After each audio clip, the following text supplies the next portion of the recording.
Night 2. After I grabbed some dinner at McDonald's, I drove over to Freddy's. This time, there was a vehicle just leaving. I didn't know who it was, and it wasn't the same car my boss had when he drove away last night. I brushed it off and got out of my car. I unlocked the door and took a glance at the robots. They seemed to be looking at me, but I was facing head on at them, and they were probably just left in that position. I headed back into the security office and saw that once again, I had another message. I pressed play. Hello? Hello? Well, if you're hearing this, you made it to day 2. Congrats! There's nothing I really have to say tonight than emphasize the use of your door lights. There are, in fact, blind spots in your camera views, and those blind spots happen to be just outside your door. So just remember to check those frequently. Well, that's it. I'll talk to you tomorrow. Good night. I took what he said into account and checked my door lights. Nothing. I then began to check my cameras. The gang was still on stage and didn't move. I then checked that Pirate Cove place and saw that the curtain was open far enough that I saw a figure in there. Some sort of dog?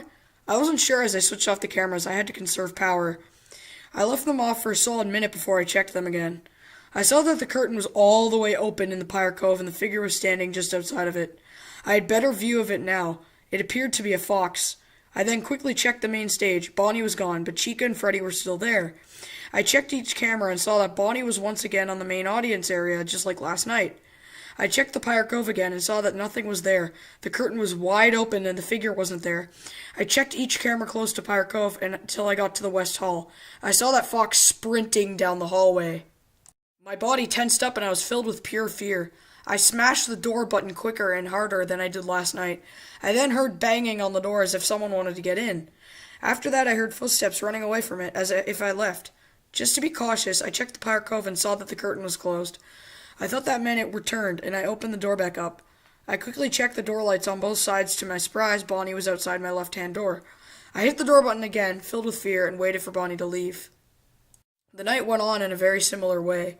The fox ran down the hallway again, and Bonnie came close to me a few more times. Fortunately, Chica and Freddy stayed on stage just like last night. Why don't leave the stage like Bonnie and the fox, I wondered. I left the place when my shift was over and saw Bonnie back up on stage. I didn't want to even look in the Pirate Cove since I've actually seen the bot in there move. I began thinking that it was strange the way the animatronics acted. I then went home and went to sleep. Night 3.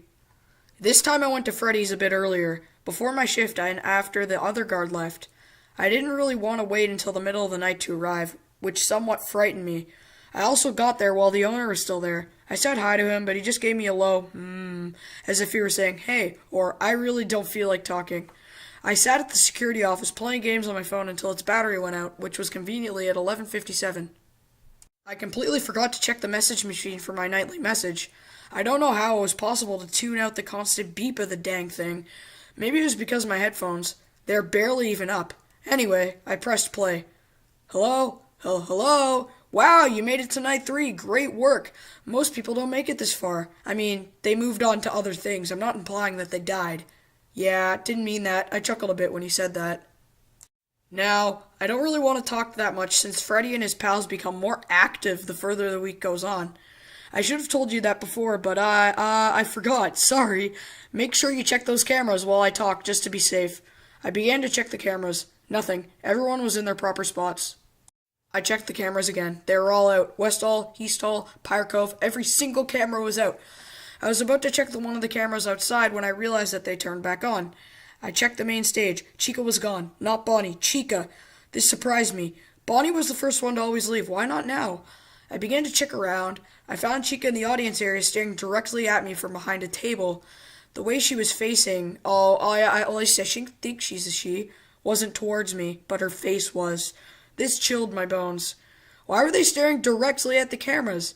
Do they know I'm watching them? No AI should be able to know that. The cameras went dark again, and I checked the door lights. There was nothing there. When they came back on, Bonnie was gone. Thankfully, Freddy was still there. I checked the Pirate Cove. The curtain was closed. I then found both Bonnie and Chica in the opposite halls. Chica was way in the East Hall, and Bonnie was in the West.